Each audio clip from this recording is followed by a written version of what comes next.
नमस्कार, news our के खास कार्यक्रम में आपका स्वागत है। मैं हूं देवेंद्र कुशवाहा। बीजेपी के राष्ट्रीय नेतृत्व के आह्वान पर प्रदेश के सभी जिला कार्यालयों में 25 जून को काला दिवस के रूप में मनाया गया। 25 जून वही दिन है जिस दिन देश में आपातकाल की घोषणा हुई थी। कांग्रेस की सत्ता की लालसा ने देश को 21 माह तक आपातकाल का दंश झेला, जिसके चलते तत्कालीन प्रधानमंत्री इंदिरा गांधी ने न्यायालय के आदेश के बाद भी प्रधानमंत्री की कुर्सी नहीं छोड़ी।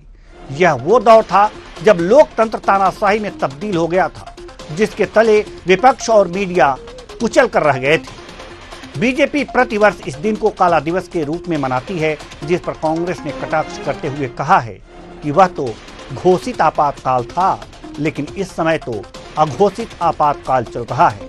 एक रिपोर्ट देखिए, फिर चर्चा भी करेंगे। 25 जून 1975 आपातकाल लागू। भाजपा ने बताया लोकतंत्र धब्बा। इस दिन को मना रही काला दिवस। जिला मुख्यालयों पर मनाया काला दिवस।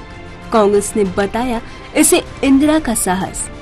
इस समय लागू है अघोषित काला दिवस। कांग्रेस डिप्टी सीएम अरुण साव ने बताया कि आज पूरे देश में भाजपा आपातकाल को काला दिवस के रूप में मना रही है। प्रदेश में भी भाजपा के सभी जिला मुख्यालयों में काला दिवस मनाया जा रहा है।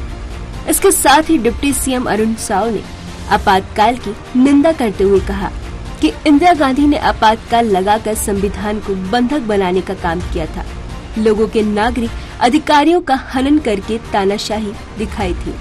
उन्होंने कहा कि इंदिरा गांधी ने आपातकाल के दौरान न्यायपालिका और मीडिया की भी स्वतंत्रता का हनन करने का काम किया था।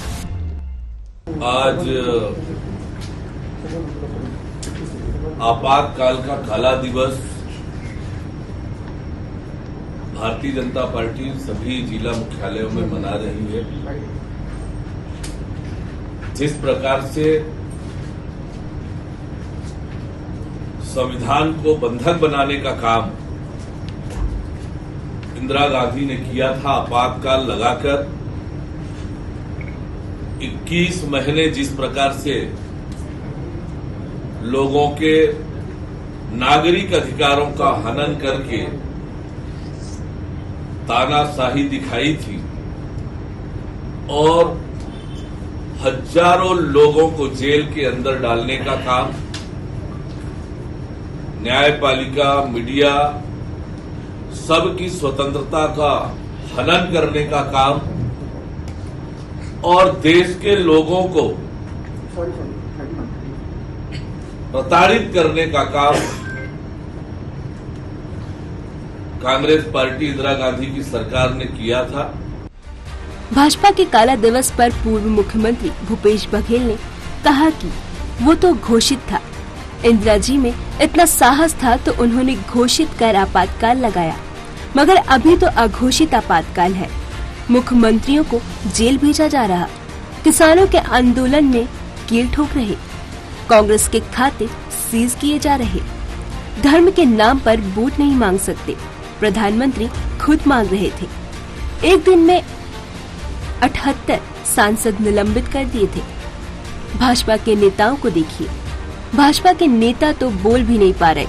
रमन सिंह का तो नहीं कह सकता, वो विधानसभा अध्यक्ष है, लेकिन अजय चंद्रकर, ब्रजमोहन अग्रवाल, रेणुका सिंह, अमर अग्रवाल ये तो बोल भी नहीं पा रहे। आपातकाल से बदतर स्थिति है। वो तो घोषित था और उसमें इंदिरा जी में इतनी साहस थी, उन्होंने घोषित किया। गलत था, सही था, वो इतिहास उसके परीक्षण कर रहे हैं। और लेकिन अभी जो 10 साल की जो सरकार है वो तो अघोषित इमरजेंसी है। चाहे वो मीडिया हो, चाहे वो राजनीतिक दल हो, चाहे वो किसान हो, कोई भी वर्ग हो, यदि सरकार से सवाल पूछे तो उसके खिलाफ कार्रवाई हो रही है, उसको जेल भेजा जा रहा है। 2 मुख्यमंत्री जेल भेज दिए। जितने भी 95% जो ईडी की कार्रवाई है विपक्षी दल के नेताओं के खिलाफ हुआ है। ये जो घटनाक्रम है ये कह रहे हैं कि वो काला दिवस मना रहे हैं, लेकिन अब क्या हो रहा है, भारतीय जनता पार्टी के नेताओं से ही पूछ लो उनकी स्थिति क्या है। वो तो बोल भी नहीं पा रहे, हम लोग तो बोल रहे हैं, छपे ना छपे, दिखाओ ना दिखाओ, बोल तो रहे हैं, भाजपा वाले तो बोल भी नहीं पा रहे हैं। यहां सबके बोलते बंद है। आपातकाल सचमुच लोकतंत्र पर किसी धब्बे से कम नहीं है, जिसका राजनीतिक लाभ लेने के लिए भाजपा काला दिवस मना रही है। लेकिन पूर्व सीएम आपातकाल को कांग्रेस का साहस बताना कितना उचित, यह तो जनता ही बता सकती है। न्यूज आर के लिए Chhattisgarh state head doctor Sanjay Shekhar की रिपोर्ट। तो आपातकाल और आपातकाल पर आरोप प्रत्यारोप। आपातकाल को यह कहा जा रहा है बीजेपी काला दिवस के रूप में मना रही है, लेकिन कांग्रेस, छत्तीसगढ़ कांग्रेस और पूर्व सीएम भूपेश बघेल का यह कहना है कि वो तो साहस का काम था कि इंदिरा गांधी ने घोषित किया था और यहां अब अघोषित आपातकाल चल रहा है। आज इसी मुद्दे पर करेंगे चर्चा, और चर्चा के लिए हमारे साथ जो मेहमान जुड़े हुए उनसे आपका परिचय करा दें। आलोक सोनी, प्रवक्ता बीजेपी, अभिमन्यु मिश्रा, प्रवक्ता कांग्रेस, संजय शेखर, वरिष्ठ पत्रकार। तीनों मेहमानों का बहुत बहुत स्वागत है हमारे इस कार्यक्रम में। चर्चा की शुरुआत करेंगे प्रवक्ता कांग्रेस अभिमन्यु मिश्रा जी से। अभिमन्यु मिश्रा जी, घोषित आपातकाल और इस समय अघोषित आपातकाल चल रहा है, लेकिन घोषित आपातकाल को साहस की संज्ञा दी है पूर्व सीएम भूपेश बघेल ने। आपातकाल को आप सही मानते हैं? एक साहसिक काम मानती है कांग्रेस? घोषित किया गया था आपातकाल और जनता नहीं, साहसिक काम मानती है या नहीं, ये बताइए। बिल्कुल, अगर घोषित करके किसी चीज को लगाया गया तो साहसिक काम ही माना जाएगा उसे जी। और जनता को बहुत अच्छा कि आपको डरने की इससे कोई जरूरत नहीं है। देखिए, भाजपा जो है केवल इस तारीख को लेकर के एक तरह की गुमराह जनता को करना चाह रही है, एक तरह का भ्रम फैलाना चाह रही है। देखिए, आपातकाल के ये लोग अगर विरोधी हैं तो पिछले 10 साल से जो घोषित आपातकाल चल रहा है, जैसे कि हमारे पूर्व मुख्यमंत्री जी ने कहा, अघोषित आपातकाल तो देश में 10 साल से चल रहा है। अघोषित आपातकाल सही है या गलत? देखिए, हम इसका शुरुआती दिन से विरोध कर रहे हैं। हम तो विरोध कर रहे हैं ना, विरोध कर रहे हैं ना सर। अब देखिए, आपातकाल अगर लगाना चाहते हैं तो आपातकाल आप घोषित कर दें, प्रधानमंत्री घोषित कर दें कि हाँ भाई आपातकाल लग चुका है। नहीं, अगर जो ये अघोषित आपातकाल है सर, अगर ये अघोषित आपातकाल है, मेरी बात सुनिए, और ये गलत है तो घोषित आपातकाल भी गलत होगा। देखिए, वो समय की परिस्थितियां जो थी, आपातकाल लगाना पड़ा, किसी ने अपने शौक से नहीं लगाया था, हमने उसमें माना है जो गलती थी या जिस परिस्थितियां थी उसमें वो कदम उठाना पड़ा। आपातकाल को सही कोई नहीं कह सकता, ना उसे कहा जाना चाहिए। हम जैसे बता रहे हैं 10 साल से जो हो रहा है, जो मैं आपको बताने जा रहा था कि इन 10 सालों में जो हनन हुआ है, सारी संस्थाओं का क्षरण हुआ है। आपकी संस्थाओं में अपने करीबी लोग को बैठाया गया। आप देखते हैं कि ईडी और सीबीआई जो कार्रवाई करती है 90-95%, 27% विपक्षी नेताओं के ऊपर होता है। मुख्यमंत्रियों को जेल में डाला जा रहा है। एक दिन में 78 सांसद संसद से निलंबित कर दिए जाते हैं।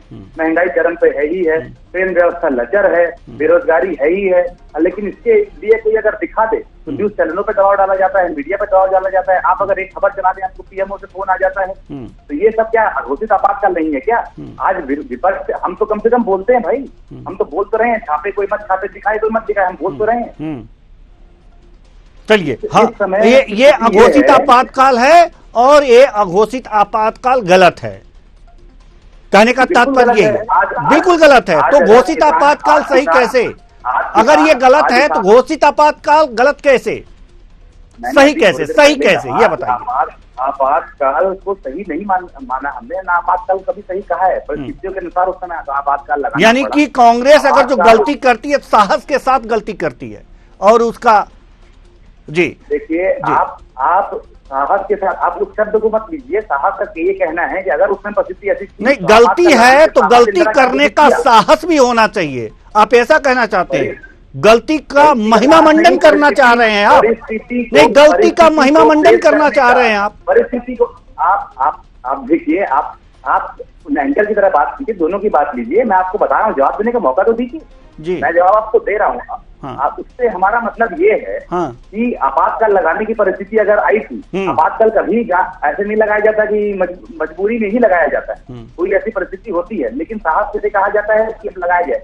आज का जो हम इन 10 साल के अघोषित आपातकाल की जो बात कर रहे हैं, ये बीजेपी अपने फायदे के लिए, अगर विपक्षी दल के नहीं, आप कंफ्यूज्ड हैं अभिमन्यु मिश्रा जी, पहले क्लियर हो जाइए कि आपातकाल गलत था या सही था। ये पहले आप आपातकाल गलत नहीं, अभी आप बोल चुके हैं कि आपातकाल अगर अघोषित आपातकाल गलत है तो घोषित आपातकाल सही कैसे? तो आपने कहा था कि हम गलत कह रहे हैं, तो तब सही कहे थे कि अब सही कह रहे हैं? पहले आप कंफ्यूज हैं, इसे सही कर लीजिए, आप आएंगे आपके पास। पहले आप कंफ्यूज हैं। कंफ्यूज नहीं हूं सर, आप बात घुमा रहे हैं। आप घुमा नहीं रहे हैं, आपकी बातों से मैं वो तथ्य निकालना चाह रहा हूं। अभिमन्यु मिश्रा जी, आपकी बातों से मैं वो तथ्य निकालना चाह रहा हूं जो जनता को जानना जरूरी है। आप मेरे मुंह में बात डालना चाह रहे हैं? नहीं, बिल्कुल नहीं, बिल्कुल नहीं। आपकी बातों से मैं वो बात निकालना चाह रहा हूं अभिमन्यु जी, जो जनता को जानना, हमारे दर्शकों को जानना जरूरी है। जो आप लोग गोल कर जाते हैं, चाहे आप हो या फिर बीजेपी जी। नहीं, आप लोगों की बातें इतनी सीधी निकलती कहाँ है सर?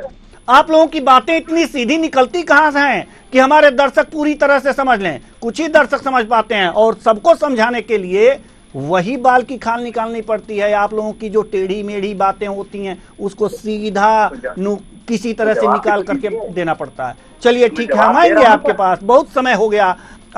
आलोक सोनी जी भी हमारे साथ हैं, बीजेपी प्रवक्ता। अघोषित आपातकाल है, अघोषित आपातकाल, साहस नहीं है आप लोगों के अंदर, मतलब कायर हैं क्या है आप लोग? घोषित कर दीजिए अगर जो अघोषित आपातकाल है तो। ऐसा कांग्रेस कह रही जी। मैं पहले तो इस मुद्दे पर, जिस मुद्दे पे आज हम चर्चा करने के लिए बैठे हैं, डिबेट के लिए बैठे हैं, थोड़ा सा इतिहास के पन्ने पलटाना चाहूंगा, यदि आपकी इजाजत हो तो बताना चाहूंगा ये जो आपातकाल की जिसकी बात हो रही है, ये क्यों लगाया गया था, और ये क्या एक दिन का मुद्दा था या एक ही दिन अचानक से आपातकाल लगाने की परिस्थिति पैदा हो गई थी? ऐसा नहीं है। सन 1971 में जब प्रधानमंत्री श्रीमती इंदिरा गांधी जो चुनाव जीता, और चुनाव जीतने के बाद में लगातार देश विरोधी फैसले लेते चले गई, जनता विरोधी फैसले लेते चले गई, जो संवैधानिक रूप से कोर्ट में टिक नहीं पा रहे थे, और लगातार उस सभी फैसलों पर हाई कोर्ट या माननीय सुप्रीम कोर्ट जो है वो अपने फैसले सुना रहे थे और सरकार को कटघरे में खड़ा कर रहे थे। तो जब श्रीमती इंदिरा गांधी जी ने ये देखा कि जब मेरे फैसले जो है वो जन विरोधी है और न्यायालय के समक्ष में ठहर नहीं पा रहे हैं, तो उन्हें ये लगने लग गया कि किसी न किसी तरह से अब इन्हें जायज और सही ठहराने के लिए कोई एक ऐसा रास्ता निकालना पड़ेगा कि जो न्यायालयी प्रक्रिया, स्वतंत्र प्रक्रिया है जो हमारे भारत देश में, जिसे हम एक स्तंभ कहते हैं, न्याय स्तंभ कहते हैं, है ना, तो वो एक उसको हम कैसे अपने अंडर में लेकर के आए और अपने फैसलों को सही साबित करें। और उसमें एक नींव का जो एक कील जो कहने ताबूत की कील ठोक दी माननीय इलाहाबाद न्यायालय ने, जब उन्होंने इंदिरा गांधी जी के चुनने के प्रक्रिया पे ये अपना फैसला दिया कि वो असंवैधानिक रूप से वो चुनाव को जीती है और उन्हें प्रधानमंत्री बने रहने का हक नहीं है। तो जब ये फैसला उनके पहली बार भारत देश आजाद होने के बाद में ये ऐसा फैसला आया था कि किसी प्रधानमंत्री के खिलाफ में उच्च न्यायालय ने ये फैसला दिया था कि उन्हें सत्ता में बने रहने के लिए आपातकाल लगाया गया था कि हम सत्ता में बने रहें। तो जब ये सत्ता में बने रहने के लिए, सिर्फ और सिर्फ सत्ता में बने रहने के लिए उन्होंने आपातकाल की घोषणा करी। ना कोई आपातकाल जैसी स्थिति थी, ना ऐसा देश में कोई आपाधापी मची हुई थी, केवल और केवल सत्ता में बने रहने के लिए, अपने स्वार्थ के लिए एक तानाशाही शासन की तरह आपातकाल की घोषणा कर दी। समस्त न्यायालयों में लगभग ताला लगाने की स्थिति पैदा कर दी। आज और चौथे स्तंभ के रूप में जो आप लोगों को कहा जाता है, पत्रकारिता समूह कहा जाता है, उस पे सेंसरशिप घोषित कर दिया गया। जब समाचार जाते थे उसको कोई और देखता था, उसको देखने के बाद में भी प्रसारित किया जाता था। विपक्ष को जेल में डाल दिया गया और दो महत्वपूर्ण आर्टिकल की बात करूंगा, आर्टिकल नंबर 19 और आर्टिकल नंबर 21। आर्टिकल नंबर 19 कहता है आपको बोलने की आजादी और 21 कहता है जीवन जीने की आजादी। ये दोनों आजादी भारत देश की जनता से छीन ली गई थी। चलिए ठीक है, उसे कहा जाता है आपातकाल। और ये आज ये जो आरोप प्रत्यारोप की बात कर रहे हैं भूपेश बघेल जी, मुझे शर्म आ रही है, महिमा मंडन कर रहे हैं उस आपातकाल का। चलिए ठीक है, हम आएंगे आपके पास। डॉक्टर संजय शेखर, हम आपके पास आना चाहते हैं। डॉक्टर संजय शेखर, जैसा कि कांग्रेस कह रहे कि आपातकाल घोषित करना साहस का काम था, गलत काम, जैसे चांद पे पहुंच गए हों, ये बहुत साहस काम किए कांग्रेस के लोग। आप का नजरिया क्या है? वास्तव में क्या सचमुच बहुत साहस का काम था, ख्यातिवर्धक काम था ये? देखिए, ये कांग्रेस इसको साहस का काम मान सकती है। कांग्रेस के लिए बहुत ही साहस का काम होगा। साहस का काम मुझे लगता है कि जो संविधान लेकर के राहुल गांधी समेत समूचा विपक्ष संसद में हंगामा कर रहा है, ये तो पूरी तरीके से गलत है। होना ही नहीं चाहिए ऐसा, क्योंकि आपने तो बहुत साहसिक काम किया और ये तो अप्रत्यक्ष तौर पे आपके अनुसार जो है ये आपातकाल की स्थिति पैदा कर रहे हैं। तो जब साहसिक काम इस तरह के हो रहे हैं तो भाई आपको उसका समर्थन करना चाहिए। आपको संविधान लेकर के, संविधान की कॉपी लेकर के संसद में हंगामा करने की जरूरत क्या है? जी बिल्कुल, एक बात। लेकिन दूसरी बात, आप जिसको कहते हैं कि अभी देश में अघोषित आपातकाल है, अघोषित आपातकाल का अर्थ क्या है? आपातकाल का अर्थ ये है कि तमाम नागरिक अधिकार जो है उसको निलंबित कर दिए जाते हैं।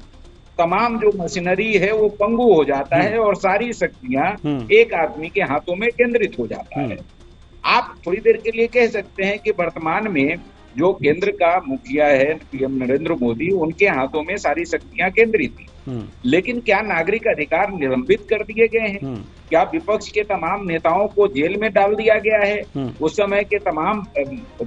समय जो आपातकाल के दौरान चाहे जयप्रकाश नारायण की बात कर लें, चाहे अटल बिहारी वाजपेयी की बात कर लें, चाहे जॉर्ज फर्नांडिस की बात कर लें, तमाम जो बड़े नेता थे और उन सब को जेल के अंदर डाल दिया गया ताकि उनके खिलाफ, इंदिरा गांधी के खिलाफ कोई आवाज मुखर नहीं हो सके। प्रेस पर प्रतिबंध लगा दिया गया और कहीं आप खबरें नहीं छाप सकते थे। खबर छापने से पहले आपको जो अधिकारी होता था उससे चेक करवाना पड़ता था, वो ओके करता था, उसके बाद अखबार में वो खबरें आप प्रकाशित कर सकते थे। ऐसी स्थिति तो एक पत्रकार के तौर पे मुझे कहीं नहीं दिख रही है। और रह गई प्रेस पे एक दबाव की बात, तो ये सभी सत्ता का चरित्र है, चाहे कांग्रेस हो, चाहे बीजेपी हो, चाहे कोई भी सत्ता हो, उसका चरित्र है कि वो अपनी आलोचना बर्दाश्त नहीं करती है और अपनी आलोचना की जो आवाज है, जो स्वर है, उसको कम करने के लिए उसके हाथ में जो भी अधिकार होता है उसका नाजायज तरीके से फायदा उठा करके कोशिश करती है उसको बंद करने की। और आपातकाल लगा क्या था, क्यों लगा था?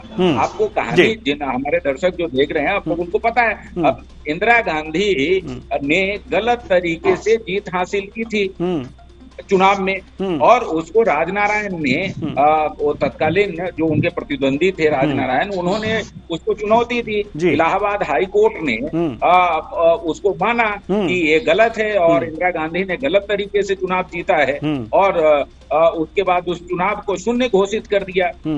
तो कोर्ट के आदेश को मानने से इंदिरा गांधी ने इनकार कर दिया था और इसलिए उन्होंने जो है इमरजेंसी लागू की थी।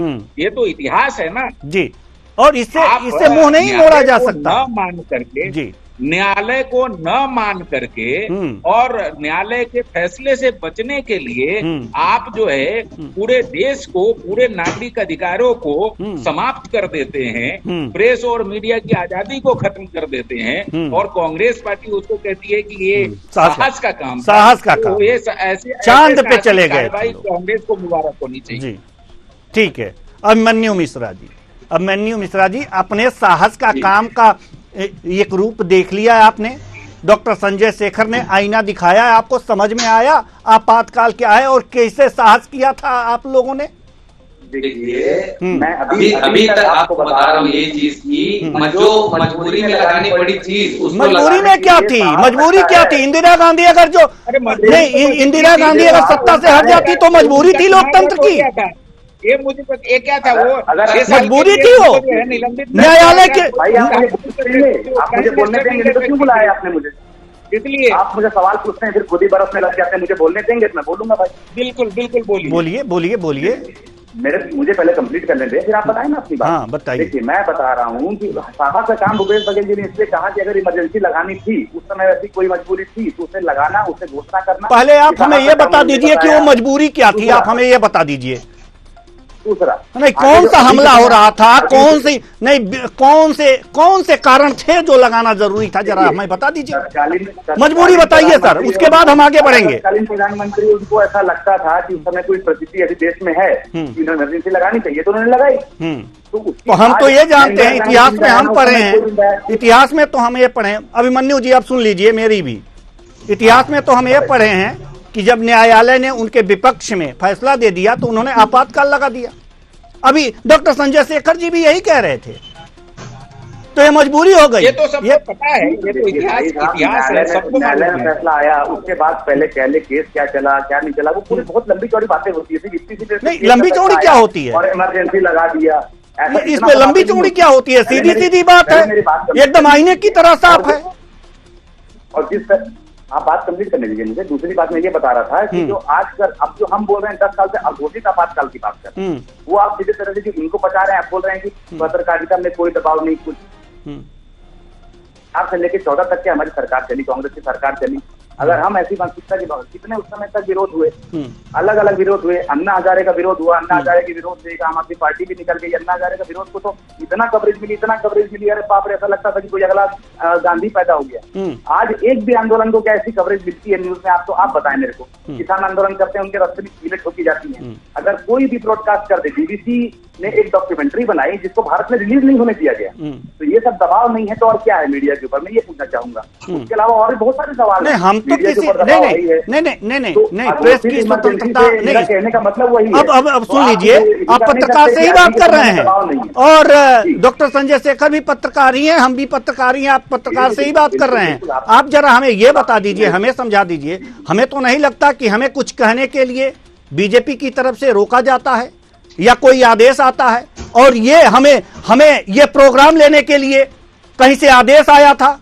ये तो हमने अपने मन से ये प्रोग्राम लिया। इमरजेंसी होती तो अभिमन्यु भाई यहाँ बात अपनी नहीं कर पाते, अभिमन्यु भाई बात नहीं कर पाते।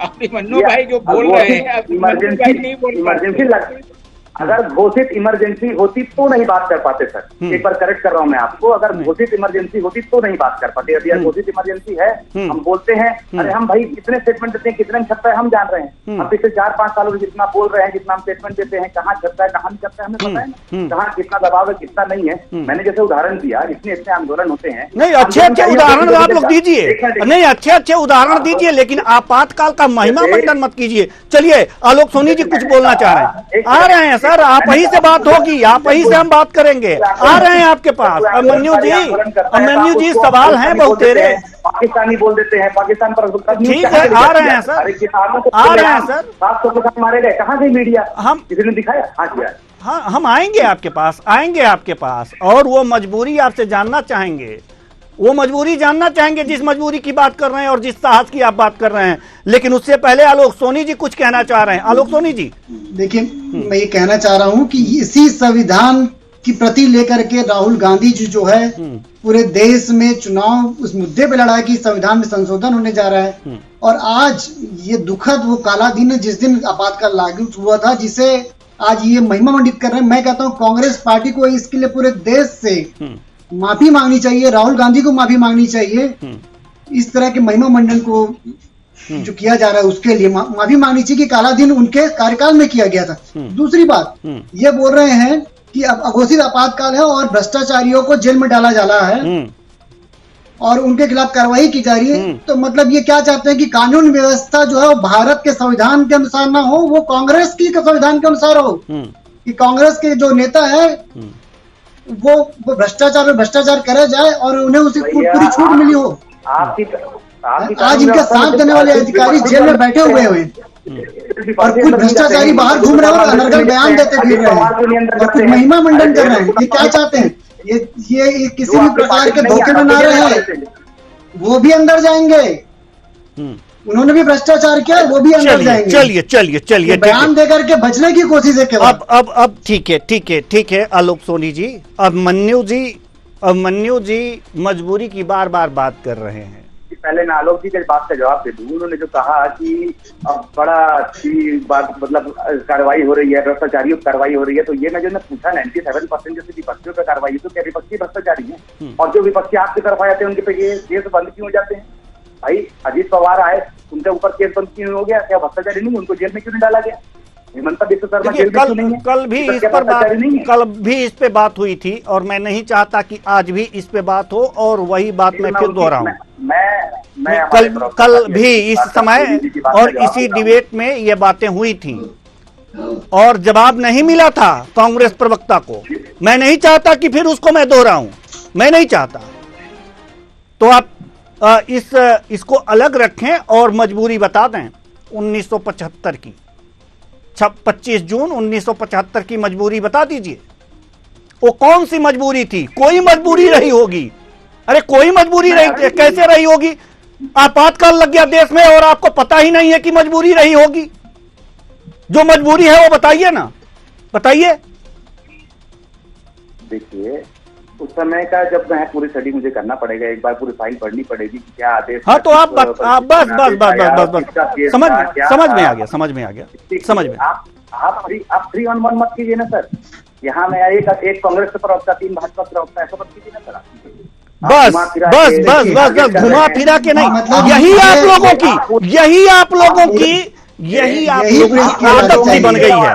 पहले तो पढ़ के नहीं आएंगे और कहेंगे कि हम पूरे अध्ययन करके नहीं आए हैं। कांग्रेस पार्टी का अपना हवा में तलवार भांजते रहेंगे। दुनिया को देखते हैं। डिबेट है सर, डिबेट है और हमारा डिबेट हमेशा निष्पक्ष होता है। हमारा डिबेट हमेशा निष्पक्ष होता है और हम ऐसे वैसे पत्रकारों में से नहीं हैं। कांग्रेस एक सवाल किया बीजेपी से आपने? एक सवाल किया हो तो बताइए। सवाल किया है। आपके हिसाब से सवाल करें हम?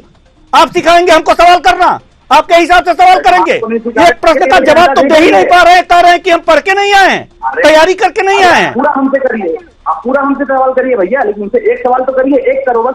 वो बोल लेते हैं। फिर अभी तक क्या कर रहे थे? अभी तक कर क्या रहे थे? आपके अनुसार हम सवाल पूछेंगे, आप मुझे सवाल करना सिखाएंगे। आप हमें सवाल, पहले आप तो जवाब देना सीख लीजिए। अब मन्यू जी पहले आप जवाब देना सीख लीजिए। जवाब किया आपने, आपने कोई जवाब नहीं दिया। हवा में तीर चला रहे हैं तब से बैठ करके और समय ले रहे हैं। आप हवा में तीर चला रहे हैं। एक सवाल मैंने कहा आपसे, मैंने कहा हमारे ऊपर कोई दबाव नहीं है। कैसे मैं मान लूं कि आपातकाल है? मैं अघोषित आपातकाल कैसे मान लूं? हवा में तीर मत चलाइए मन्यू जी, और किसी भी ईमानदार पत्रकार पर कोई भी लांछन लगाने की कोशिश मत कीजिएगा। जब बीजेपी से कड़ा सवाल पूछने की बारी होती है ना, तो मैं पूछता हूं अनाथ शराब बातें आप लोग करते हैं, और पत्रकारों पे आरोप लगाते हैं। शर्मानी चाहिए आप लोगों को। मजबूरी तो बता नहीं पा रहे। अरे भूपेश बघेल जी से पूछ लीजिएगा, पूर्व सीएम, कि कौन सी मजबूरी थी। भूपेश बघेल जी से पूछिए जाकर के कि कौन सी मजबूरी थी। देखिए भाई